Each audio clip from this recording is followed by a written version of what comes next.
Ketika Atalia ibu Ahazia melihat bahwa anaknya sudah mati, maka bangkitlah ia membinasakan semua keturunan raja. Tetapi Yoseba, anak perempuan Raja Yoram, saudara perempuan Ahazia, mengambil Yoas bin Ahazia, menculik dia dari tengah-tengah anak-anak raja yang hendak dibunuh itu, memasukkan dia dengan inang penyusunya ke dalam gudang tempat tidur, dan menyembunyikan dia terhadap Atalia, sehingga dia tidak dibunuh. Maka tinggallah dia 6 tahun lamanya bersama-sama perempuan itu dengan bersembunyi di rumah Tuhan, sementara Atalia memerintah negeri. Dalam tahun yang ke-7, Yoyada mengundang para kepala pasukan 100 dari orang Kari dan dari pasukan bentara penunggu. Disuruhnyalah mereka datang kepadanya di rumah Tuhan. Lalu diikatnya perjanjian dengan mereka, dengan menyuruh mereka bersumpah di rumah Tuhan. Kemudian diperlihatkannyalah anak raja itu kepada mereka.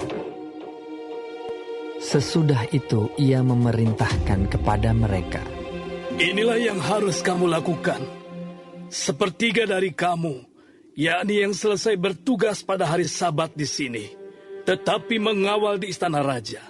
Sepertiga lagi ada di pintu gerbang sur, dan sepertiga pula di pintu gerbang, di belakang para bentara penunggu, haruslah mengawal di istana. Dan kedua regu daripada kamu, yakni semua orang yang bertugas di sini pada hari Sabat dan mengawal di rumah Tuhan, haruslah mengelilingi raja dari segala penjuru, masing-masing dengan senjatanya di tangannya, dan siapa yang mendatangi barisan haruslah mati dibunuh. Dan baiklah kamu menyertai raja setiap kali ia keluar atau masuk." Para kepala pasukan 100 itu melakukan tepat seperti yang diperintahkan Imam Yoyada. Masing-masing mengambil orang-orangnya yang selesai bertugas pada hari Sabat bersama-sama dengan orang-orang yang masuk bertugas pada hari itu. Lalu datanglah mereka kepada Imam Yoyada. Imam memberikan kepada para kepala pasukan 100 itu tombak-tombak dan perisai-perisai kepunyaan Raja Daud yang ada di rumah Tuhan.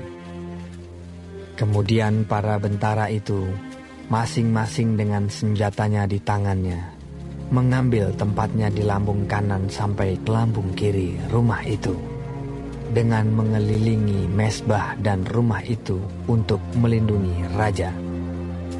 Sesudah itu Yoyada membawa anak raja itu keluar, mengenakan jejamang kepadanya, dan memberikan hukum Allah kepadanya. Mereka menobatkan dia menjadi raja serta mengurapinya. Dan sambil bertepuk tangan, berserulah mereka. Ketika Atalia mendengar suara bentara-bentara penunggu dan rakyat, pergilah ia mendapatkan rakyat itu ke dalam rumah Tuhan.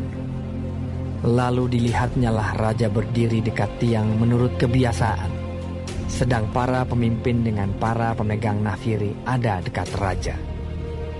Dan seluruh rakyat negeri bersukaria sambil meniup nafiri.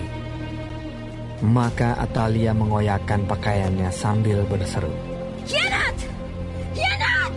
Tetapi Imam Yoyada memerintahkan para kepala pasukan 100, yakni orang-orang yang mengepalai tentara, katanya kepada mereka, "Bawalah dia keluar dari barisan. Siapa yang memihak kepadanya, bunuhlah dengan pedang." Sebab tadinya imam itu telah berkata, "Janganlah ia dibunuh di rumah Tuhan." Lalu mereka menangkap perempuan itu. Pada waktu ia masuk ke istana raja dengan melalui pintu bagi kuda, dibunuhlah dia di situ.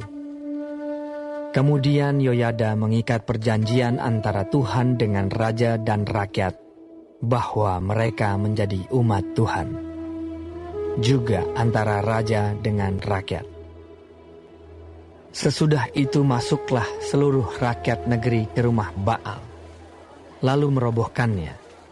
Mereka memecahkan sama sekali mesbah-mesbahnya dan patung-patung dan membunuh Matan, imam Baal, di depan mesbah-mesbah itu. Kemudian Imam Yoyada mengangkat penjaga-penjaga untuk rumah Tuhan. Sesudah itu, ia mengajak para kepala pasukan 100 orang-orang kari dan para bentara penunggu dan seluruh rakyat negeri. Lalu mereka membawa raja turun dari rumah Tuhan. Mereka masuk ke istana raja melalui pintu gerbang para bentara. Kemudian duduklah raja di atas tahta kerajaan. Bersukarialah seluruh rakyat negeri dan amanlah kota itu. Setelah Atalia mati dibunuh dengan pedang di istana raja.